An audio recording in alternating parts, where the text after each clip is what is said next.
Right, so hello and welcome back to Books and Things, and welcome to my July wrap-up. Today I'm going to be talking about all the things that I read in the month of July.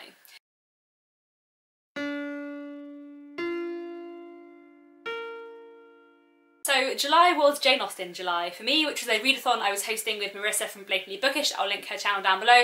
So the majority of the things I read, the vast majority of the things I read this month were Jane Austen related. But before I get into the Jane Austen related things and what I read for all of the challenges, I do have one non-Jane Austen related book which I read in July, and that is Casanova's Chinese Restaurant by Anthony Powell. I'm not going to talk too much about this here because I will be doing a separate video on this which should be up in the next week or so, but I really enjoyed this as I'm enjoying the whole of the series. This is the 5th book in his series A Dance with the Music of Time and follows Nick's life and all the people he meets. I can't say very much about this book without spoiling previous books, but suffice to say I really enjoyed it. Some lovely moments, really funny, interesting kind of late 1930s politics in Europe and Britain specifically, and yeah, definitely a series I would recommend, and my individual book review on this should be up quite soon. So on to the Jane Austen related reads. So I read 15 books in total in July, 14 related to Jane Austen, though not necessarily with the spread I was expecting to read, I suppose. I did vlog the whole of Jane Austen July and talk about these books and my interpretations and experiences of them as I was reading, so I'll link those videos down below and you can go watch them too if you want a kind of slightly different reaction, but this is my more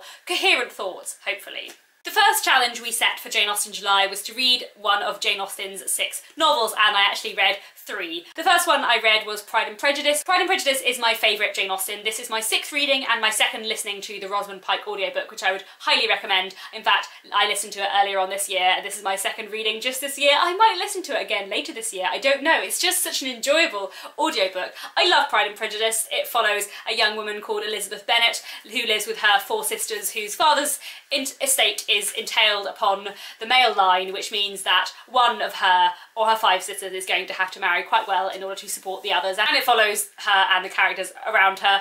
It is magnificent, hilarious, enjoyable, just so like fun and warm and comforting, but also dealing with serious things under the surface. And yeah, I mean, you probably know what Pride and Prejudice is about by now, but it's great. My boyfriend Nick also read this month and we made a video discussion about it, so I'll link that in the description down below as well. I then also reread Persuasion. It was really nice to reread Persuasion because I haven't read it for 3 or 4 years and I don't know it as well as I know Pride and Prejudice and the next one I'll be talking about, but I really enjoyed it. This is another of Jane Austen's brilliant novels, one of the ones she wrote towards the end of her life. And now Persuasion follows a young woman called Anne Elliot. I say young, perhaps I should say youngish. She's 27, which for the Regency period is getting on a little bit. 7 years ago, Anne was engaged to marry a man called Frederick Wentworth, and her godmother persuaded her to break off the match, saying that Frederick did not have enough potential in life to be a success. Since then, Anne has not married, not fallen in love, and then Captain Wentworth, as he now is, comes back into her life and everything goes on from there. It's beautiful, it's slightly quieter and less funny than things like Pride and Prejudice,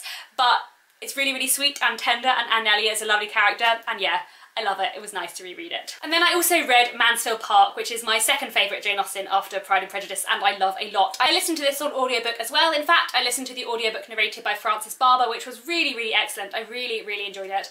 I love Mansfield Park a lot. It follows a young woman called Fanny Price. Fanny grows up not with her own family, but with her cousins and her aunt and uncle, who are much wealthier than the background she comes from, and she feels slightly outside of this family, but also very fond of it. And it's about her unrequited love for one of her cousins, and also about the kind of people around her, and it's excellent. I really enjoyed listening to this on audiobook and kind of getting slightly different experiences. I think Edmund grew on me a little as a character, which is good, and the voice that Frances Barber did for Mrs. Norris just brought her to life even more in such an incredibly wonderful way. I love Mansfield Park a lot. It's definitely one I would recommend, one that I think is a bit underrated, and one that maybe takes like a 2nd reading to really appreciate and love. But yeah, a really brilliant book. This must be my 5th time reading it, I think, and yeah, definitely one I'd recommend. The second challenge for Jane Austen July was to read something by Jane Austen which was not one of her main 6 novels. So actually I did read quite a few things for this as well. I read her little History of England, which she wrote when she was 15, which is a very condensed, very biased history of the kings and queens of England with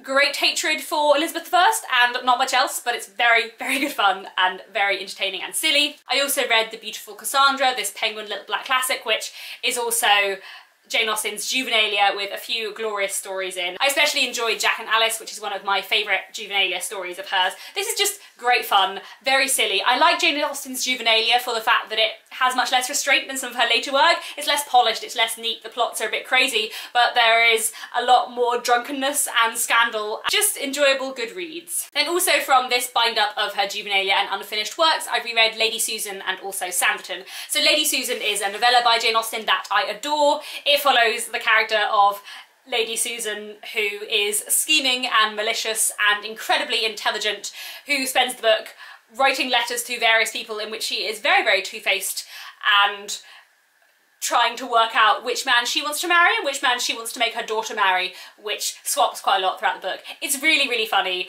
I very much enjoy the use to which Jane Austen puts their epistolary form in Lady Susan, and it's just really, really enjoyable. The ending is a bit rushed, which I'd kind of forgotten after my first reading, but it is still really, really brilliant and definitely something I would recommend. And then, like I said, I also reread Sanditon, which is one of her unfinished novels, the one we believe she was working on when she died, and I quite like this. It's only 12 chapters. I think got a little bit more into it this time, but one of the reasons why I wanted to reread it is because I know they're going to make a film adaptation quite soon, and I'm a bit sceptical as to how much they can do that and with what accuracy, considering we don't have very much of it. We only really have kind of the character set up, and we just don't know. I mean, if you took the first 12 chapters of Pride and Prejudice, would you know how it was going to go? I don't think you would. Interesting, I don't know. I enjoyed Sanditon, it's quite fun, and it would be nice to have a Jane Austen in a seaside town. Well, it is nice to have a part of a Jane Austen novel in a seaside town. I wish she'd finished it, but yeah, I'll be interested to see what they do with the film next year. Another of the challenges for Jane Austen July was to read a modern retelling of a Jane Austen novel. So I read 3, in fact, and they were all retellings of Pride and Prejudice, just because Pride and Prejudice is great and because people write the most retellings of it. One I read was Bridget Jones's Diary by Helen Fielding, which I've now given back to the library, so I don't have my copy to show you. I have mixed feelings about this.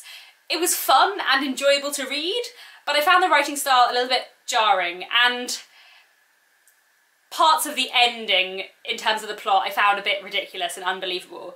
I just don't really feel like it's a great retelling of Pride and Prejudice. I feel like if the love interest, or one of the love interests, wasn't called Mr. Darcy, I feel like you wouldn't know that it had any relation to Pride and Prejudice. Like, Bridget Jones is so very different a character from Elizabeth Bennet, in my opinion. And everything else is so different that for me, like, it's not really close enough to even be a retelling, even though I can see that it is inspired by, to a certain extent. And the ways in which she tries to retell some of the Lydia plotline I thought was just a bit silly and didn't really work for me. So I still kind of enjoyed the reading experience, it was quite fun, but I think it's fair to say I preferred the film, or Bridget Jones's Diary, and yeah, not my favourite retelling I read this month. I have 2 I enjoyed much more. One is Mrs. Darcy vs. the Aliens by Jonathan Pinnock. This is a very fun and silly read. It reminded me quite a lot of The Air Affair by Jasper Fords. If you like that kind of thing, I think you would enjoy this. It is a sequel to Pride and Prejudice, following Elizabeth and what happens when various aliens invade the planet and perhaps take over and disguise themselves as several of the characters in Pride and Prejudice. Lord Byron is present, Charlotte runs away to an artistic community and spends far too much time on drugs, and Wickham is an alien fighter. There are also various poltergeists and a lot of tentacles. It's very silly and very fun. I really, really enjoyed it. It made me laugh out loud at several points, and like I said, I think if you like The Air Affair and that series, you will enjoy this very much. And then I also read Longbourn by Jo Baker. This was a really interesting retelling. It takes Pride and Prejudice, but from the perspective of the servants, and looks at the people working at Longbourn while the novel Pride and Prejudice is going on.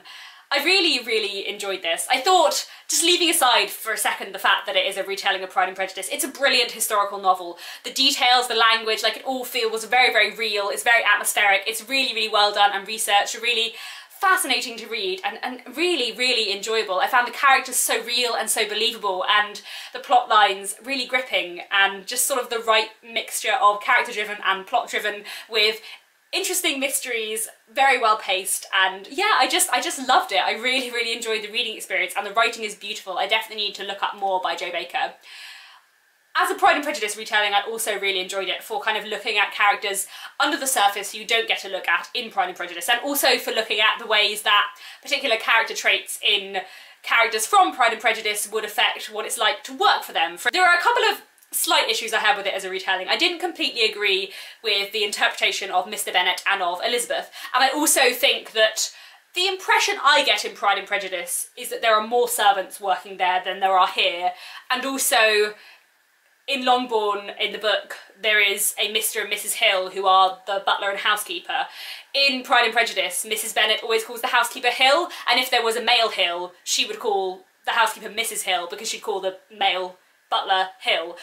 That's a minor point. Also, Mrs. Bennet does say they have a cook, which they don't in Longbourn, but I also, like, I appreciate that Joe Baker mentions this in the afterword and says that often like a housekeeper and cook would double, and also I can imagine Mrs. Bennet like trying to show off to Mr. Collins and saying that she has a cook when actually just the housekeeper does the cooking. So there were minor things, but like I don't mind. I'm willing to put that all aside because it was such a brilliant read and such a wonderful historical novel. So yeah, I would definitely recommend this, especially if you like historical fiction. I mean, you should have read Pride and Prejudice to read this, because otherwise you'll be spoiled for things in Pride and Prejudice, but I don't think you have to love Pride and Prejudice to love this.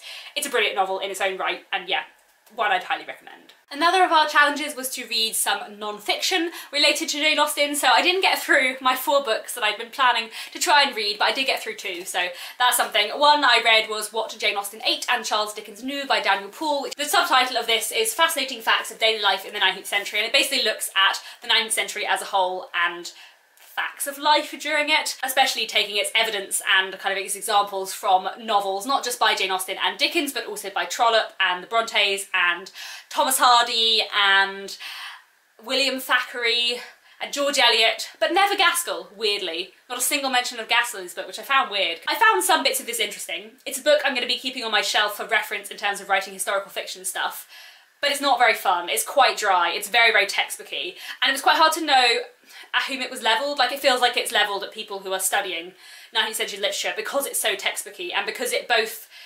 spoils an awful lot of 19th century literature but also doesn't assume that you have the knowledge that you would have if you'd read all those books.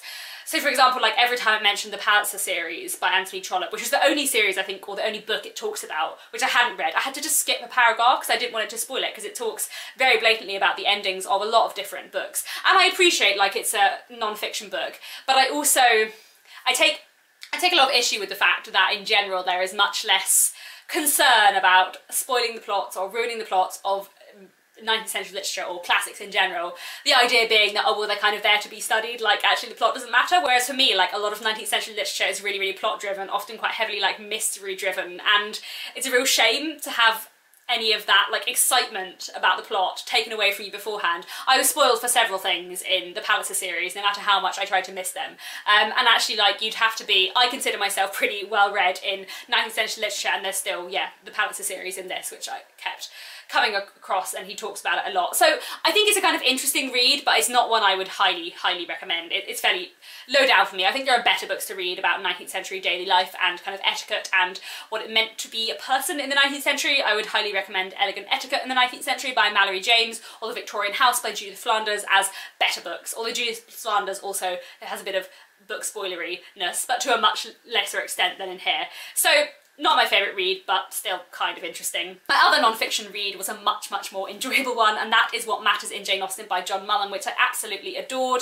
This is John Mullen, a literary critic, looking at kind of little different patterns and tracing themes throughout the whole of Jane Austen's work, not just her novels, but also sometimes her juvenilia or unfinished works, or Lady Susan, which made me extra happy, and he just examines lots of different things and picks apart patterns in a really, really wonderful, fascinating way. It's just my kind of literary criticism. Close textual analysis of like individual paragraphs is something I find a bit frustrating, because I often feel like critics read too much into what's there, whereas when you're like spotting patterns across an author's whole work, like that's the kind of literary criticism I love. So he covers a range of really interesting topics or questions, including how much does age matter in Jane Austen? What do her characters look like? Why is the weather important? Whether or not we see the lower classes and their position within Jane Austen's novels, the role of card games in Jane Austen's novels, those characters in Jane Austen books who never speak, who never have direct dialogue. Many of them you won't believe, and you'll be really surprised, because I never noticed, though I've read all of Jane Austen at least twice. It's a really, really fascinating book, one I would absolutely recommend. The writing style is really engaging. You can tell John Mullen loves Jane Austen, and it's really, really fun and enjoyable to read, and one of my favourite literary criticism books I've ever read. Finally, the last challenge was to read a book by a contemporary of Jane Austen, and I have 2 for this. One is a little poetry collection. I read Songs of Innocence and Experience by William Blake, which I really enjoyed. I've been meaning to read this for ages. I think I enjoyed the experience poems more than the innocence poems. The book is kind of split into two halves, but what I found really interesting is the way that these two halves kind of pair with each other. So there are quite a few poems either with the same title or with kind of matching themes, which you can look at side by side in a really interesting way. They're really interesting in terms of exploring religion and the kind of dark and lighter sides of religion, I suppose. And yeah, I really enjoyed reading this. It's definitely poetry that I would recommend, and Blake is probably my favourite of the romantic poets that I have read so far. And then I also read Evelina by Frances Burney, which took me the majority of July, which is one of the reasons why I didn't end up reading many other of my contemporary to Jane Austen books that I've been planning to read, such as Marriage by Susan Edmondson Ferrier, which hopefully I will get to later on this year or next year. I enjoyed this, but I have some reservations about it. It's just, I can see how she influenced Jane Austen, but also she's just like, this book is so much less good than Jane Austen. Like, that was my main takeaway from it, which sounds mean. There were some things I really enjoyed about it. It follows a young woman called Evelina. She's been brought up by her adopted father because she has quite a complicated family background. She is the daughter of a baronet, but the baronet and his wife, her mother, had a sort of massive argument and separation shortly before her birth, and her father renounced both his wife and his daughter. She has been brought up without the kind of name and title and inheritance that she is owed to her, and she's been brought up in a very kind of retired country village. She doesn't know much about the world, and then some friends of her adopted father take her to London, where everybody falls in love with her, or at least is incredibly attracted to her, because she's stunningly beautiful. So she had like 7 suitors, like too many suitors. It got a little bit exhausting how many suitors she had. I found some of it really engaging. The last like 100 pages I really liked, and I liked some of the more like mystery elements of the plot, and I liked Evelina's relationship with her adopted father, which I thought was really nicely done. However, I found Evelina a little bit frustrating, partly because just everyone's constantly falling in love with her and it's a little bit frustrating, and it gets a little bit boring, like the same kind of things and events and cycles happen over and over again. In fact, the book as a whole, I would say, was quite repetitive until the last 100 pages, which is one of my main issues with it. And also, I slightly struggled with the letter form. This book is an epistolary novel, it's written all in letters, but the majority of the letters are just Evelina writing to her adopted father, things that you would never write to a father figure. So that it just felt a bit unbelievable, and that most of it could have been her diary, or it just could have been a first-person narrative. Like, I couldn't really see what significance and what kind of role the letters played, and they just ended up not being quite believable, so that was a little bit of a struggle for me. I still, like, I did really enjoy parts of this overall, and I really liked the ending, but it's just not as accomplished as Jane Austen, and the characters are not as complex, and the love story is not as good, and it's just, it felt a little bit short for me, but I did still enjoy it, and I am still interested to read more by Frances Burney and also Maria Edgeworth, who I know was another big influence on Jane Austen. Those are all the books I read for Jane Austen July, but I do have a couple of screen adaptations to mention that I watched for Jane Austen July, because the last 2 challenges for the month were to watch a direct screen adaptation and to watch a modern retelling screen adaptation. So for the challenge of watching a direct screen adaptation, I watched 3, well, 2 and 2/3. One was the 1996 Gwyneth Paltrow Emma, which I've been meaning to watch for ages, because for ages it had been the only Jane Austen adaptation from the last 25 years that I hadn't seen, or direct adaptation I should say. There's lots of modern retellings I haven't seen. I enjoyed some aspects of it, but it wasn't my favourite. I think the 2009 Emma is just so perfect for me that no other adaptation of Emma can ever be as good, especially because Emma's quite a long book, and actually I do think you need a good several hours more than a film. You need a mini-series really for Emma. Not for all of the books, like Persuasion I think and Northanger Abbey I think you can do in a film, but Emma's a bit longer, and the amount of character development that goes on, I do think you need a slightly longer adaptation. The Gwyneth Paltrow one for me, it felt a little bit short in terms of the character development, and also the accents really jarred with me. Gwyneth Paltrow's attempt at a British accent is pretty poor, as is the person who plays Harriet, who I believe is Australian, and I just found that kind of got in the way with my engagement with it for a lot of the time. I also found the interpretation of Harriet a bit weird. They just made her like really stupid rather than just kind of silly and naive, which I didn't think was quite right. That's certainly not my interpretation of Harriet. So it was kind of enjoyable to watch, because every adaptation of Jane Austen is pretty much enjoyable to watch, but not my favourite. I then watched Love and Friendship from 2016, I believe, which is an adaptation of Lady Susan, which is really good fun to see again because I hadn't seen it since it came out in the cinema. I think it's a very good adaptation and it's lovely just to see an adaptation of Lady Susan. It's done very well. I think they get the characters down very, very well too. It's not quite as funny as the novella, but it is still hilarious and very nicely stylised. I really, really enjoy it. And then also Nick and I are about 2/3 of the way through the BBC Pride and Prejudice adaptation from 1995. It's really fun watching it with Nick actually, who obviously hasn't seen it before but has heard stuff about it. We've had a good chat about it as we've watched it, and I realise I haven't seen it for years actually, so that's been really fun too, and I'm hoping to finish that off in the next couple of weeks. The final challenge to watch a screen adaptation that's a modern retelling of a Jane Austen novel. For this I watched Northbound, which is a YouTube miniseries adaptation of Northanger Abbey about a young woman, Catherine, moving from a fairly rural area to New York in order to go to college to a place called North, and about the friends she makes, and I loved it. I thought it was really, really well done. The way they updated the plot was very nicely done because it was quite different, and they also kind of changed it so that although she is interested in Gothic literature, she's also kind of obsessed with YA, which I thought worked really, really well actually. And I thought the Tilneys were done really well. John and Isabella were kind of interesting. They changed Catherine's brother James to a sister Jamie, which I quite liked. And I really liked the way they did Isabella Thorpe as well. I thought that was really interestingly done. So definitely one that I would recommend, and I'll be linking all of those videos down below. So I think that's all. This has been my fairly long Jane Austen July wrap up. Thank you very much for watching. Please let me know down in the comments if you took part in Jane Austen July and what you read, and if you have any wrap ups, please link them down below as well because I would love to see them. Thank you very much for watching, and I'll be back very soon with another bookish video.